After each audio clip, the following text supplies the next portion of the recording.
I always get asked to do a tutorial about how I draw my portraits because everyone wants to know how to draw a face.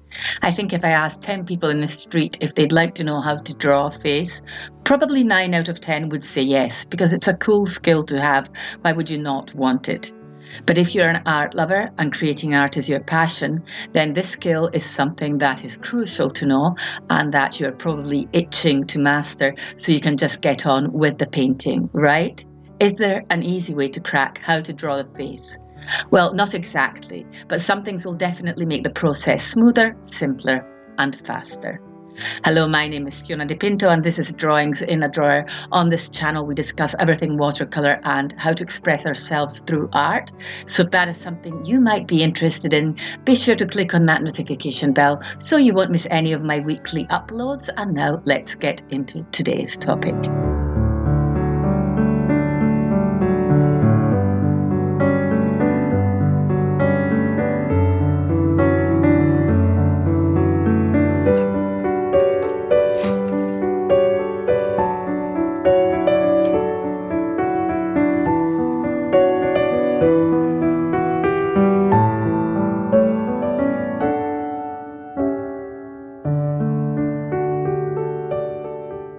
I'm quite passionate about this topic because it pops up so much. It really is an evergreen people keep asking about.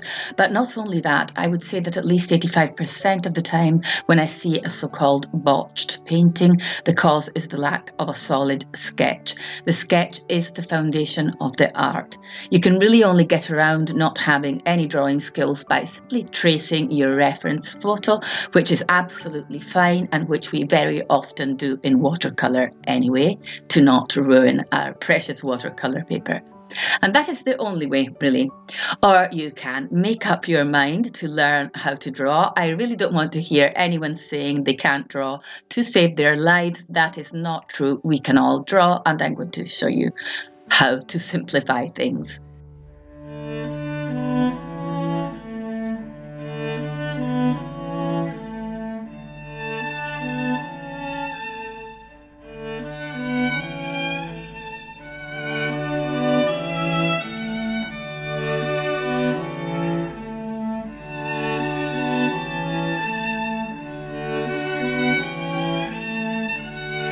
Andrew Loomis was an American illustrator famous for having come up with the Loomis method, which we see in the book I show in this footage, Drawing the Head and Hands. His method became widely used by artists because of its effectiveness. I will not go super deep into detail about that because there are dozens of videos out there about the Loomis method you can watch. But basically, the cranium is contained within a circle, which is sectioned into four with a vertical and a horizontal line, which will help us place the features like the eyes, while the jaw and chin, and if the head is in profile, the nose as well, are added onto this circle. It may sound complicated, but in a way it's a consistent and handy technique we can use to literally learn how to draw the head in any position, by observing where the features sit, just by creating that circle every time and noticing how everything changes in relation to the pose. Drawing the human or even animal face for that matter is not the easiest of tasks, so at the very least having guidelines is something you cannot do without.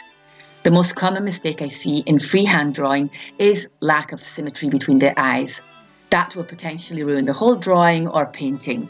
So we should have that horizontal line to make sure the eyes are level with each other every time we are freehanding a drawing. We should use that same line to notice where the ears sit in relation to the eyes and so forth. Also, another trick for me is to bring everything back to basic geometric shapes.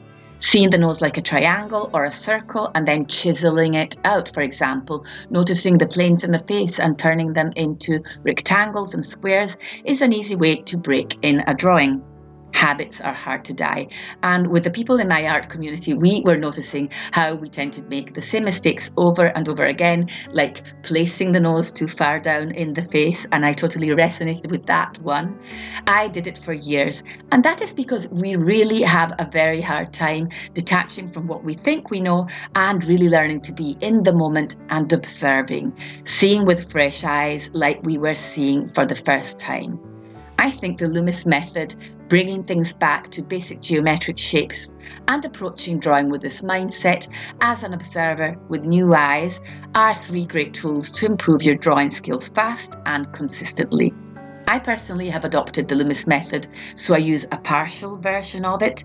But having those fundamental guidelines, and especially when I am drawing in profile or 3/4, having the circle to help me understand where everything is positioned is really very eye-opening. Every single time it helps me realize I would have probably positioned certain features like the nose or lips in the wrong position.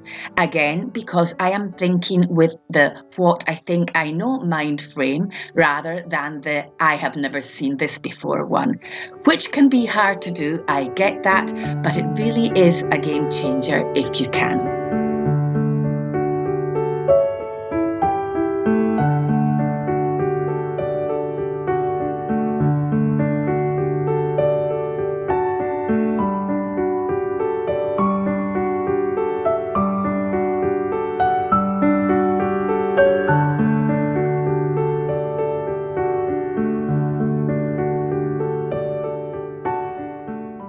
Drawing is the foundation of figurative art in almost all its forms, and it's a skill that you can pick up at any age, and even if you have very little time.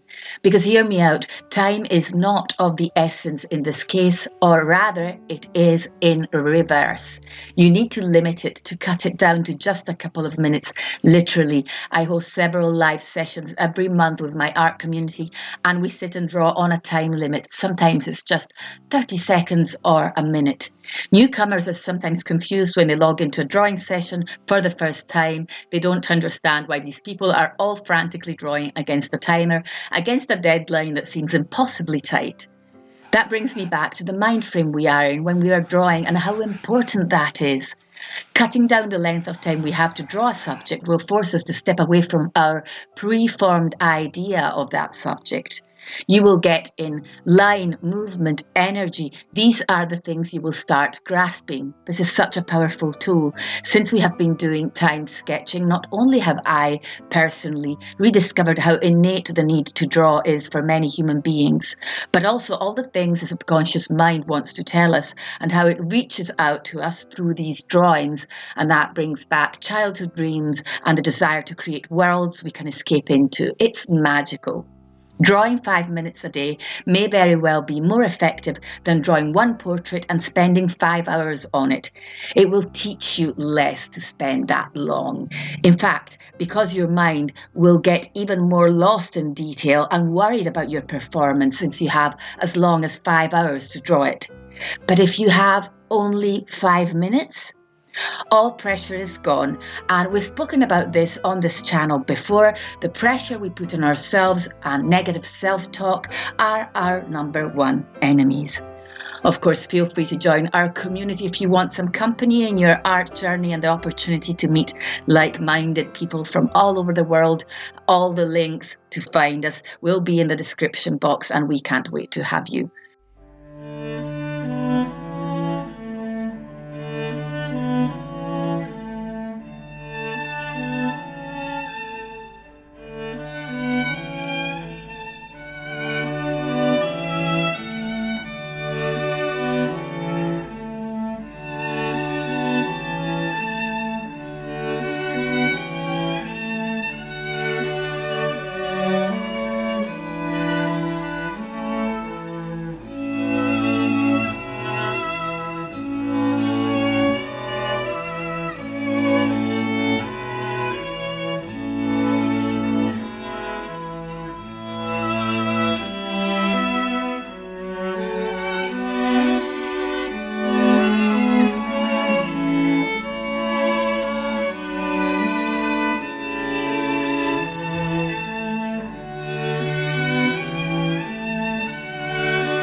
So you don't need a lot of time, and you don't even need a lot of effort to commit to learning to draw.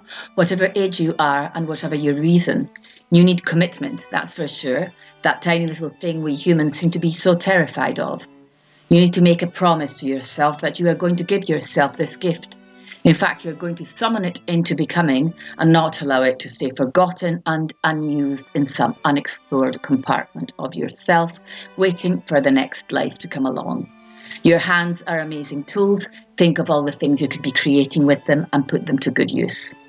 So before I go, I want to take it from the top. Simplify, limit, and use guidelines every time. Simplify shapes and forms, limit the time you spend on a portrait, and use the guidelines. You don't have to use many, but I would at least have a vertical one and a horizontal one in there, but inching closer to the Loomis method would probably be more effective. That's all from me for today. Thank you if you've been here for a while. I really appreciate it. Thank you if you're new. Please leave a comment down below. Let me know where you're from and where you're at in your art journey. I hope you will check out the information to join us and that I will be seeing you in one of my lives very soon. In the meanwhile, I wish you an amazing week and I will see you all next Sunday.